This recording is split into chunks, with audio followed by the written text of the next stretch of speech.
todos. Vamos dar início às atividades de hoje, da parte da manhã, com a videoconferência do Dr. Naline. O Dr. Naline é do Tribunal de Justiça de São Paulo. Bom dia, doutor. Bom dia, como é que vai? Tudo bem? Graças a Deus.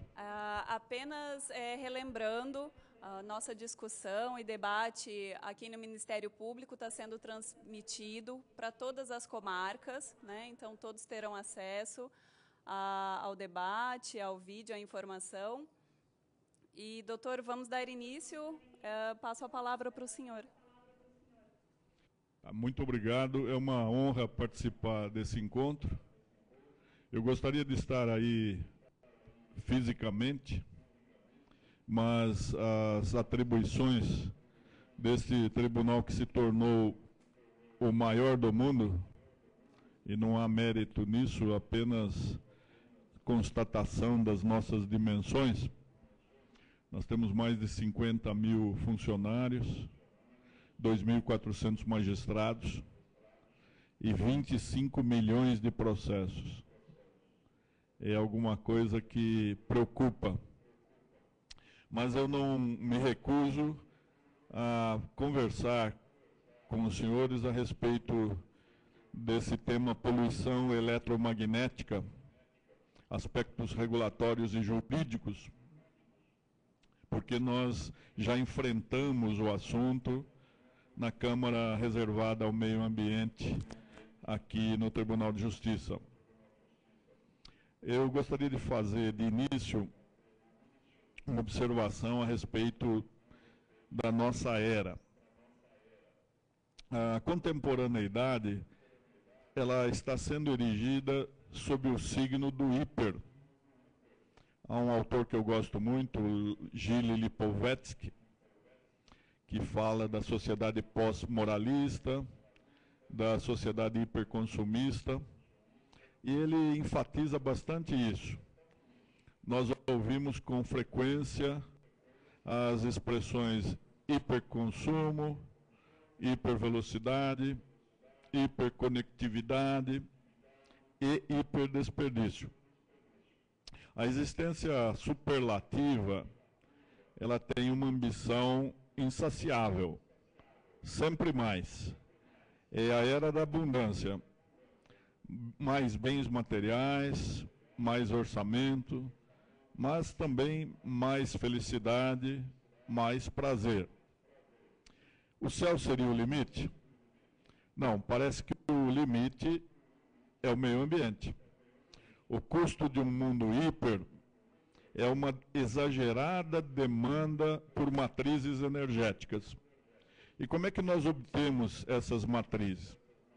Nós começamos com a exploração de recursos naturais, represamento de cursos d'água, o que nos custou, por exemplo, o desaparecimento de 7 quedas, reservatórios artificiais, usinas movidas a combustão ou a material radioativo.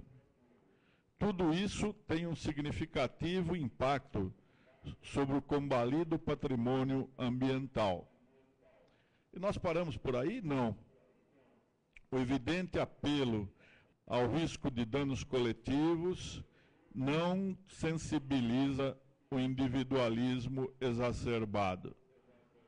Nós falamos em hiper, então nós vivemos uma sociedade hipermaterialista, hiperconsumista, hiperegoísta.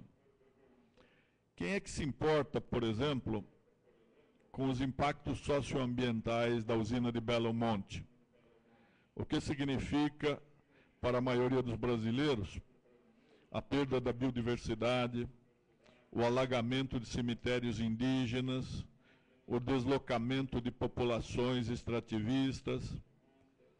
Diante do dilema progresso e uma visão equivocada de desenvolvimento, a insensatez optou convenientemente pelo discurso do desenvolvimento. Parece que hoje nós vamos chegar a um consenso de que o planeta está num processo de exaustão. O quadro começa a mudar quando surgem evidências de que uma determinada atividade é potencialmente lesiva à saúde. É o caso da radiação eletromagnética gerada por torres e linhas de transmissão. Fenômeno hoje comum em qualquer grande cidade. Quem é que poderia se dar ao luxo de dispensar essa dádiva da providência? Mas também nós vivemos o signo do medo, o medo dos medos. Aqui na Universidade de São Paulo, que a despeito das suas crises, continua a ser uma das 100 maiores do mundo, pesquisas indicaram que tais campos são potencialmente carcinogênicos. Essa irradiação causa linfoma e leucemia. E esses trabalhos não são só da USP. Há estudos ainda mais longevos, sedimentados, consolidados por institutos estrangeiros de extrema respeitabilidade. Por exemplo, a International Commission on Non-Ionizing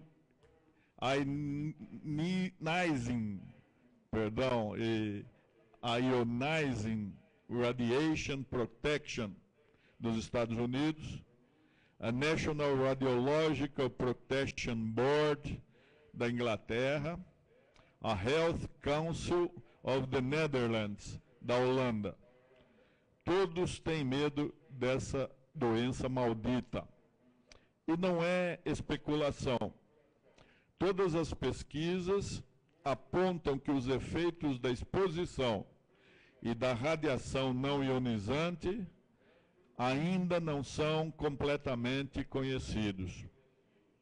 O que é que a sociedade pode fazer? A proteção legislativa, além de insuficiente e falha, é muito frágil. O poder judiciário, que foi o refúgio dos ameaçados, ainda é um caminho inseguro, lento e ineficaz. E o poder legislativo? Do rol de competências típicos do parlamento, extrai-se a disciplina da vida em sociedade.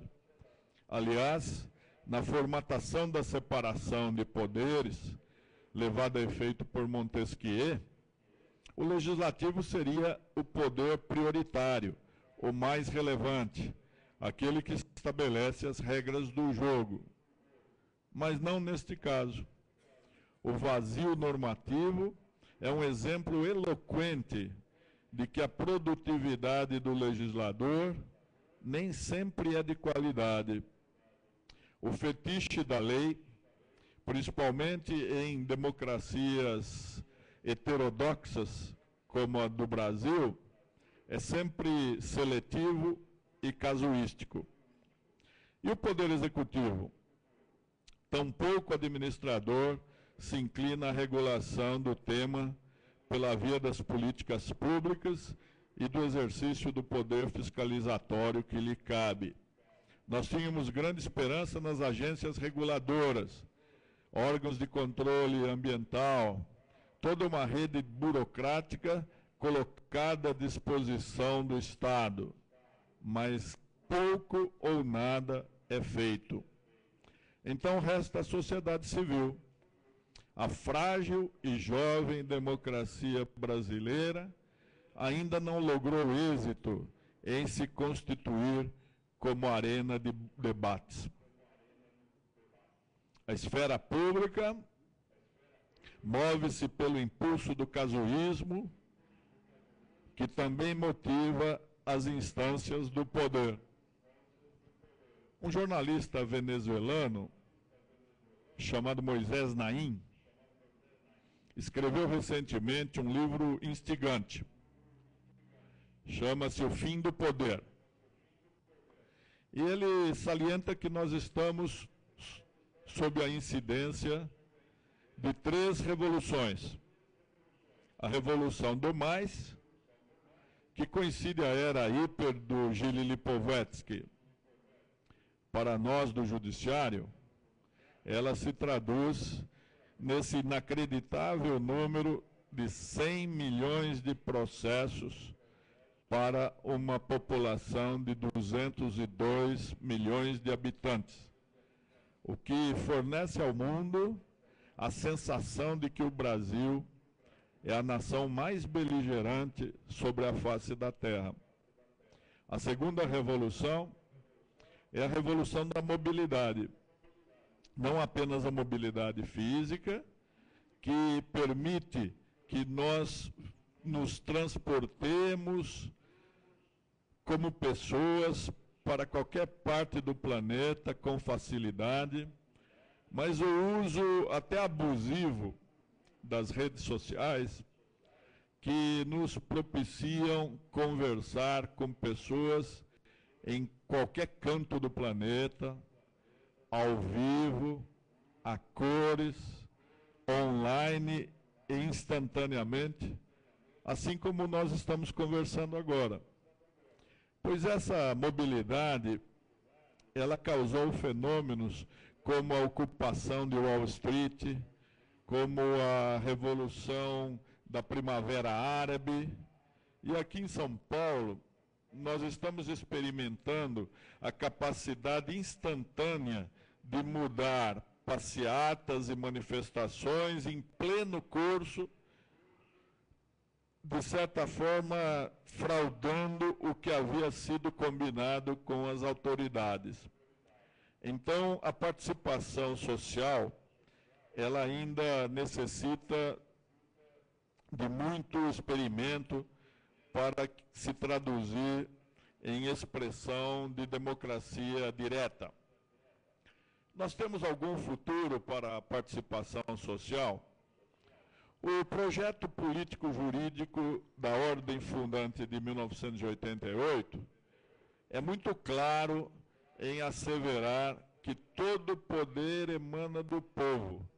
E, diversamente do que acontecia nas constituições passadas, hoje o povo pode exercê-lo diretamente, não só mediante representantes eleitos. Então, houve uma mudança significativa, ao menos no discurso, para que nós alcemos um grau superior no Estado democrático de direito. Não mais democracia meramente representativa, com todos os seus defeitos, mas uma democracia cada vez mais participativa. Há quem censure a Política Nacional de Participação Social, que foi instituída pelo Decreto 8.243 de 2014. Mas nós não podemos negar que isso foi um passo no sentido de atendimento à vontade do Constituinte. O resultado inconveniente de não mantermos canais institucionais diretos de participação da população em relação a vários assuntos, como esse da radiação, é a disfuncionalidade das instituições republicanas, a baixa densidade do projeto democrático. A democracia sem povo despreza a sociedade civil organizada, não amadurece o debate sobre as questões-chave. Nós preferimos instituir uma política de benesses, de bolsas, que na justiça vai se traduzir na imensa quantidade de concessões de justiça gratuita, até para empresas, o que faz com que o judiciário se torne insustentável e, por ser gratuito, algo desrespeitado. A Fundação Getúlio Vargas, aqui de São Paulo, elaborou uma pesquisa para avaliar a confiabilidade das instituições no ano de 2014. E a primeira instituição mais confiável são as Forças Armadas. pelo papel que elas exercem, principalmente nos confins do Brasil, nas fronteiras, no atendimento às populações sob catástrofes e inundações e todas essas ocorrências. O segundo lugar ainda está com a Igreja Católica e o terceiro lugar com o Ministério Público. O Poder Judiciário amarga um dos últimos lugares, só suplantado pelos partidos políticos e pelo Poder Legislativo. Então, nós precisamos repensar o modelo de justiça, e isso não é obrigação apenas dos juízes, mas é dos promotores, é dos defensores, é dos procuradores, desse 1 milhão de advogados produzido pelo maior número de faculdades de direito existentes no mundo, porque já está comprovado, o Brasil possui mais faculdades de direito do que a soma de todas as outras existentes em todos os demais países do planeta. É por isso que nós somos o país mais justo sobre a face da Terra. Então, o Poder Judiciário, que é responsável por decidir os conflitos de interesse que lhe são submetidos, é a Justiça que tem essa grave e ingrata tarefa de cuidar daquilo que os demais atores institucionais deixaram de fazer. Em outras palavras, toda e qualquer controvérsia é judicializada quando alguém deixa de fazer a lição de casa. Ao menos o Brasil pode contar hoje com o mais intransigente defensor do meio ambiente, o aguerrido, o combativo Ministério Público. Eu não canso de dizer, e dizia sempre nos meus julgamentos na Câmara reservada ao meio ambiente, que o único tutor do meio ambiente no Brasil é o Ministério Público. Como é que deveria ser? As democracias maduras, elas são aquelas capazes de resolver os grandes temas do seu tempo, através de instituições fortes, sociedades engajadas num projeto de existência comunitário. O assunto que surge na esfera pública, em especial pelo debate levado a efeito pelas entidades especializadas, é levado à apreciação dos representantes do povo, mas já consolidado, já com algum possível consenso. E o produto seria a regulação e o desenho de políticas públicas. Mas eu deixei de falar propositadamente na terceira revolução a que faz referência Moisés Naim. É a revolução da mentalidade. E nessa nós precisamos percorrer um longo caminho. Um país com mais de 30 partidos políticos e que podem chegar a mais de 60, se todos os projetos em curso vierem a ser concretizados mediante atendimento dos requisitos da legislação eleitoral, parece constituir-se na República da ausência de consenso. O consenso existente é a falta de consenso sobre qualquer coisa. Mesmo que nós não tenhamos chegado a uma solução ou a um consenso em relação a um tema tão angustiante como esse da radiação e outros tantos que a bioética está a nos surpreender a cada dia, nós precisamos agir. A saúde das pessoas não pode esperar o aperfeiçoamento da democracia brasileira. Tampouco nós podemos nos confortar com a esperança de que o discurso constitucional de tutela ecológica se transforme em prática. No momento em que nós verificamos um evidente retrocesso desde a década de 1970.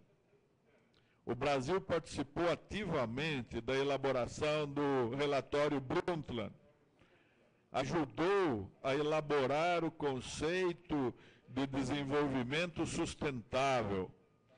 Quem recuperar a história recente verificará o papel do professor Paulo Nogueira Neto, o primeiro secretário do Meio Ambiente da República do Brasil, cargo equivalente ao de ministro do Meio Ambiente. Depois nós tivemos aquela magnífica proclamação da ECO 92, oportunidade em que o Gorbachev fez uma advertência que não foi levada a sério. Ele disse que nós teríamos 30 anos para nos converter, senão o planeta continuaria a existir. Só que ele prescindiria da espécie humana para continuar a cumprir com a sua missão no cosmos. Em 2002, o retrocesso era mais evidente ainda. O Brasil recuou até na base principiológica, aquilo que declara explicitamente como parágrafos, incisos do artigo 225 da Constituição, uma das mais belas normas já esculpidas numa Constituição, está sendo desrespeitado. O Ministério do Meio Ambiente, que esteve confiado à grife Marina Silva, apenas como símbolo de respeito à natureza, foi totalmente neutralizado. O IBAMA desarticulado. As secretarias do meio ambiente das unidades da federação entregues àqueles que iriam liberar o licenciamento ambiental, flexibilizá-lo para atender à ganância do capitalismo selvagem. Então, a mais ecológica das constituições, aquela que elegeu o direito ao meio ambiente ecologicamente equilibrado como direito fundamental intergeracional, condição de possibilidade de vida digna, o que está explícito no artigo 225 da Constituição da República, na prática é uma Constituição de faz de conta. A responsabilidade do sistema justiça é muito grande. Quando os demais poderes falham, o judiciário não pode tergiversar. Se falta a regulação, o princípio da precaução é a única baliza hermenêutica confiável. Afinal, as pessoas e o seu ambiente devem ter em seu favor o benefício da dúvida, quando haja incerteza sobre se uma dada ação os vai prejudicar. Essa é a lição de Canotilho e Morato Leite no direito constitucional ambiental brasileiro. Nós precisamos distinguir a prevenção, que é o princípio que faz com que nós evitemos os riscos já conhecidos, já comprovados, do princípio da precaução. Na dúvida, nós temos de preferir a vida, a humanidade, a rigidez das pessoas e da natureza. Nós não podemos brincar com o perigo. E o princípio da precaução é algo que a sabedoria popular já havia intuído. Prevenir é sempre melhor do que remediar. Sempre que houver uma probabilidade não quantificada, ainda que mínima, de que o dano se materialize como consequência da atividade suspeita de ser lesiva, é urgente a necessidade de uma providência de ordem judicial. Se os espaços e atores democraticamente legitimados se quedam inertes, é imprescindível a intervenção do Estado juiz. E nós não estamos sendo ativistas, nem proativos, nem protagonistas de uma exagerada atuação judicial. Esse é o comando da Constituição. O princípio da precaução é corolário da diretiva constitucional que impõe a preservação do meio ambiente e que, por sua vez, está indissociavelmente ligado à proteção da vida. A precaução pode ser extraída de diversos dispositivos do ordenamento jurídico.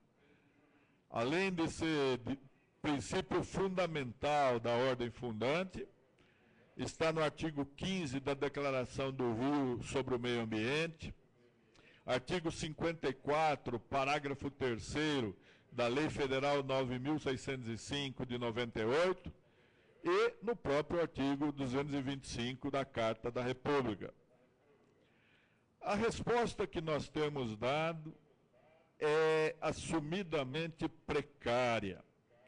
Afinal, além de ser acusado de não ostentar a legitimidade democrática plena conferida pelo voto, o juiz não é tampouco um especialista, embora ele possa se municiar dos mais qualificados pareceres.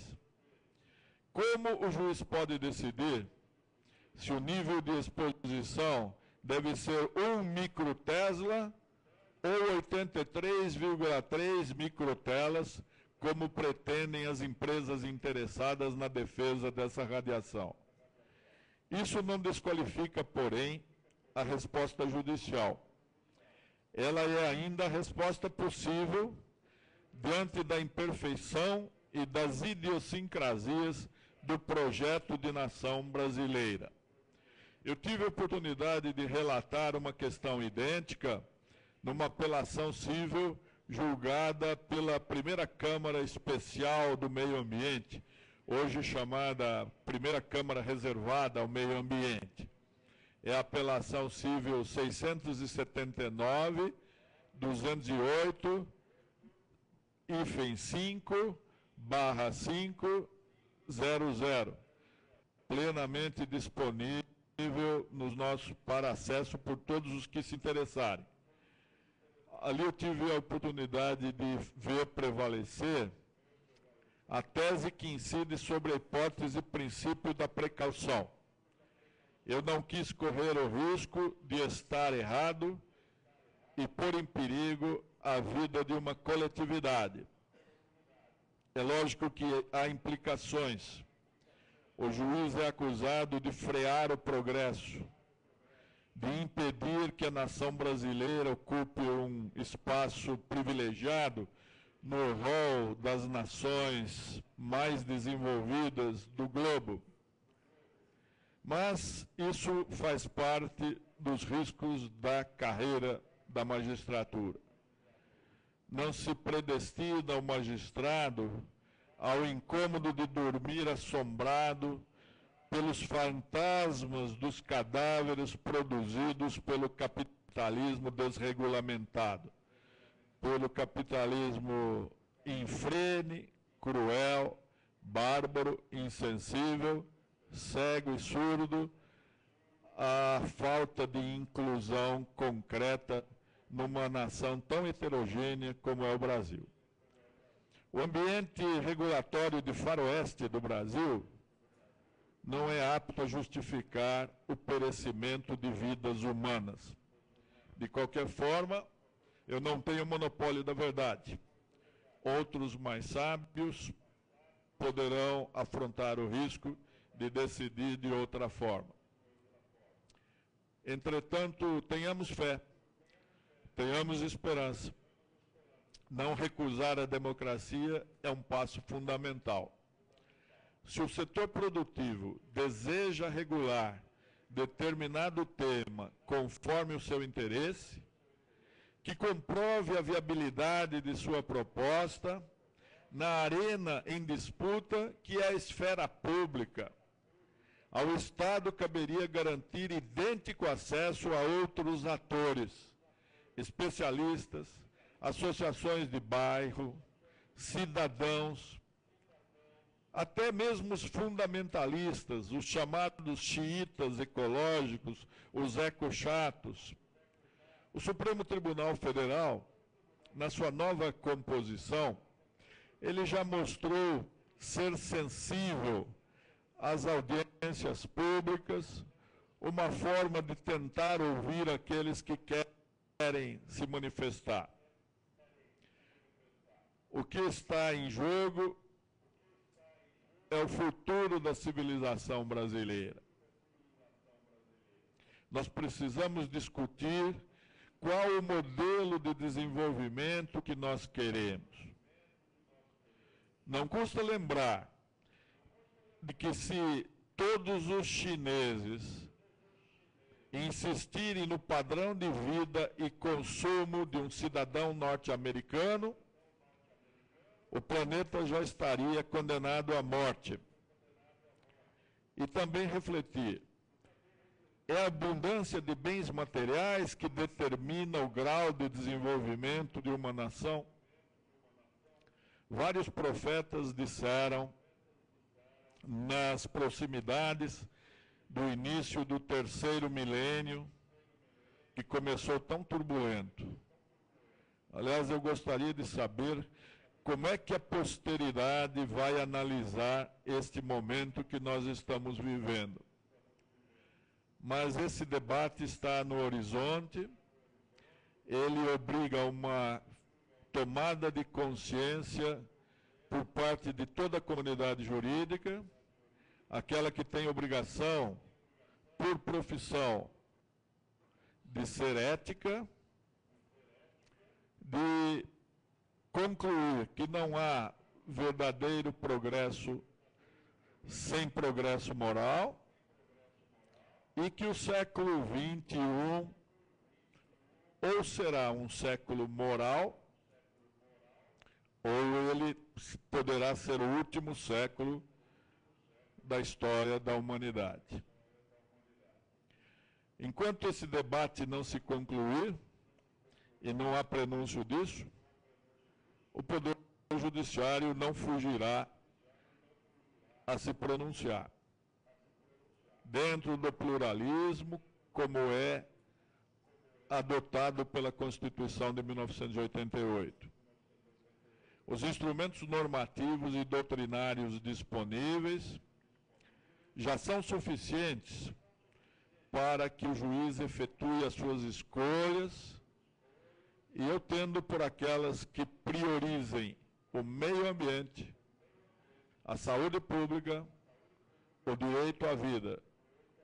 É como eu leio a Constituição a que me comprometi observar. Enquanto for preciso. Mas até quando? Um abraço a todos e boa sorte na continuidade dos trabalhos.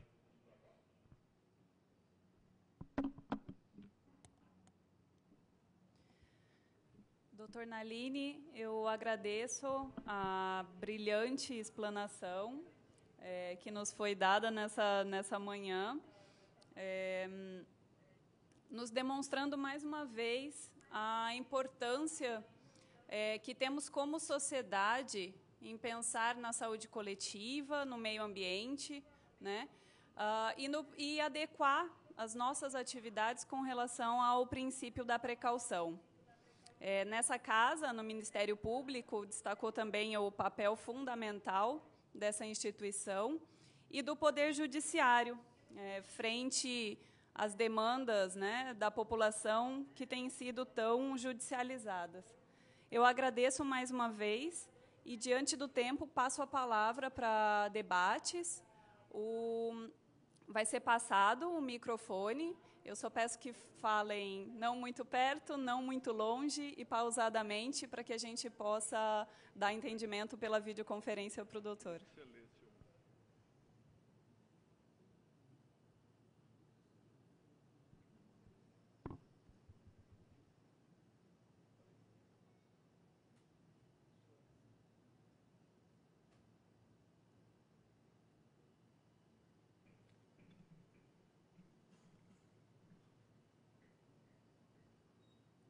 Bom dia. Eu faço parte da Câmara Técnica de Impactos da Poluição Eletromagnética, né? Eu sou engenheiro. Recentemente, o MPF, como instituição, deu um parecer desfavorável à redução dos limites da exposição humana aos campos magnéticos a valores da ordem de 1 microtesla. Foi desfavorável no âmbito da audiência pública do STF. O STF ainda não julgou o caso. O que o senhor tem a falar sobre isso? Obrigado. Eu agradeço a indagação, mas as minhas atribuições hoje de presidente do tribunal me afastaram da jurisdição da Câmara reservada ao meio ambiente. E a minha única experiência foi o estudo daquele caso que já aconteceu há alguns anos. Lamentavelmente, eu não pude continuar a estudar isso, porque hoje sou mais administrador do que julgador. O que eu acredito é que esses estudos devam continuar e que nós precisemos ter certeza de que não há risco, ou nos certificarmos de que ele realmente é concreto, para que, em lugar da precaução, que é tão combatida, nós possamos invocar apenas o princípio da prevenção. Mas eu gostaria de ouvir a sua opinião a respeito, já que o senhor é um técnico. Sim, na verdade, eu sou engenheiro, não conheço de medicina, né, não conheço das outras ciências que envolvem o assunto, mas eu acho que toda vez que a gente impõe algum limite global, né, de exposição, deva ser baseado em critérios técnicos, né? Então, realmente, eu concordo que pesquisas devem ser financiadas, devem ser feitas, mas sempre pensando assim em alguma coisa, algum limite que deva ser baseado em critérios técnicos, não na verdade assim em suposições ou julgamentos de forma digamos arbitrária, né? Seria só isso. Eu tenho filhos também, né? Eu não gostaria de saber que eu estou imerso em campos que causariam mal à minha família. Não penso, apesar de ser engenheiro, trabalhar com eletricidade, eu não vejo isso com bons olhos. Na verdade, eu vejo que se tem que existir um limite inferior ao que é praticado hoje, deva vir de critérios técnicos. Muito obrigado. Eu que agradeço. O que acontece é que até a ciência é instável, como nós verificamos em todos os campos, não é? Nós, como cidadãos comuns, de vez em quando somos alertados de que o café é prejudicial à saúde, depois ele é reabilitado. O mesmo acontece com o ovo, com o ovinho, então essa instabilidade é que nos deixa inseguros. Também, como o senhor, eu não gostaria de submeter os meus filhos, meus netos, eu já tenho 6 netos, a perigos que poderiam ser evitados. Nem tudo que é cientificamente possível é eticamente desejável. Eu sei que nós estamos longe de um princípio como a ascese, ou seja, viver com menos, satisfazer-se com o que tem. As ciências econômicas mostram que as nossas necessidades são infinitas. E assim que nós nos satisfazemos de um desejo, Nós já vemos outros surgir. Quem não é dependente dessa tecnologia? Você tem vergonha de ter um celular que não é da última geração, de usar um carro que já tenha mais de 2 anos.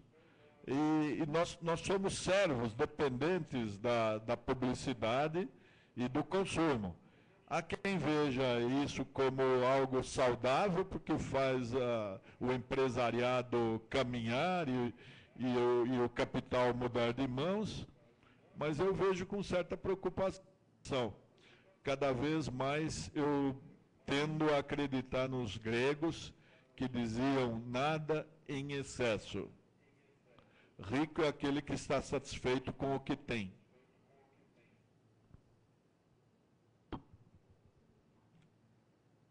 Bom dia, desembargador Nalini. Meu nome é Rui Arno Richter, procurador de Justiça de Santa Catarina. Atuei como promotor de Justiça do Meio Ambiente uma boa parte da minha carreira e hoje acompanho os trabalhos dessa Câmara Técnica no âmbito do CONSEMA de Santa Catarina sobre impactos socioambientais da poluição eletromagnética. É uma satisfação tê-lo, pelo tudo que o senhor representa quanto ao estudo da ética no exercício da magistratura e, em especial, na área ambiental. Eu gostaria de lhe pedir, se fosse possível, porque nós temos aqui representantes do setor elétrico, do setor da telefonia móvel, das mais variadas áreas do conhecimento, buscando subsídios para a proposta, em tese, de uma norma para licenciamento ambiental da instalação de empreendimentos nessas áreas. Se o senhor pudesse nos sintetizar os principais argumentos do seu posicionamento nesse precedente no âmbito do Tribunal de Justiça de São Paulo, particularmente quanto às pesquisas que o senhor mencionou no âmbito da USP e fora do Brasil, que lhe levaram a posicionar pela precaução, naquele caso específico, e também, se possível, sobre a possibilidade das unidades da federação e os municípios legislarem sobre o licenciamento para esse tipo de empreendimento. Eu começo pela última indagação, agradecendo as referências generosas. Quanto à primeira, eu não vou ter condições, porque o processo tem muitos volumes, não é? E já há muito tempo eu elaborei esse voto, eu sei que eu me baseei nos estudos, eu posso depois fornecê-los, não é? Se houver necessidade, mas prevaleceu essa insegurança. Então, peritos de ambos os lados interessados oferecendo as suas versões, e eu realmente me inclinei pela precaução. Agora, quanto a essa possibilidade do município legislar, eu confesso a minha decepção desde que eu ingressei no órgão especial do Tribunal de Justiça, assim que foi possível a eleição de metade dos seus integrantes. Eu não teria antiguidade para figurar nele, porque nós temos 360 desembargadores, não é? É uma enorme corte. E sumiu a imagem. Mas o que acontece, eu tentei defender com toda a minha força de argumentação que o município, por ser uma entidade da federação, a partir de outubro de 88, deveria ter reconhecido a sua atribuição, a sua competência para legislar sobre meio ambiente, principalmente quando a legislação local fosse mais restritiva do que a legislação estadual ou federal. Lamentavelmente, fui vencido pela maioria, que entende que quando o tema já é regulado pela União ou pelo Estado, não incumbe ao município ingressar nessa área.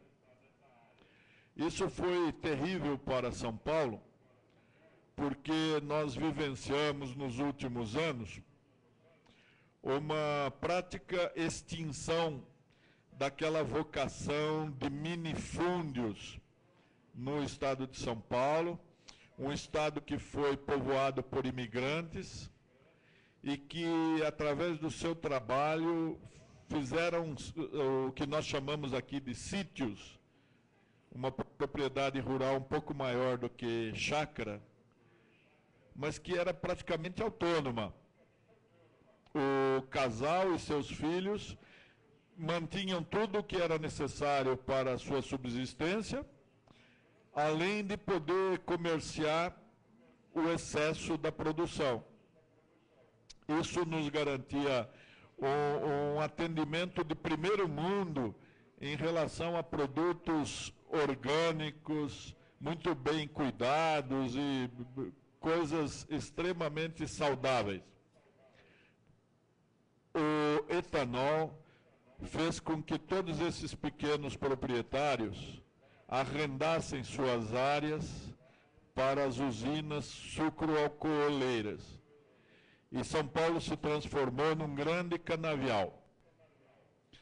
Eu terminei uma gestão como corregedor-geral da Justiça e visitei praticamente todas as comarcas do Estado. E verifiquei que o Estado de São Paulo hoje, mais de 2/3 dele, são canaviais e presídios. Nós temos quase 300 mil encarcerados. Então, o que separa um canavial de outro é um presídio. Eu fiz um artigo que foi criticado, cana e cana, não é? Porque cana também é prisão.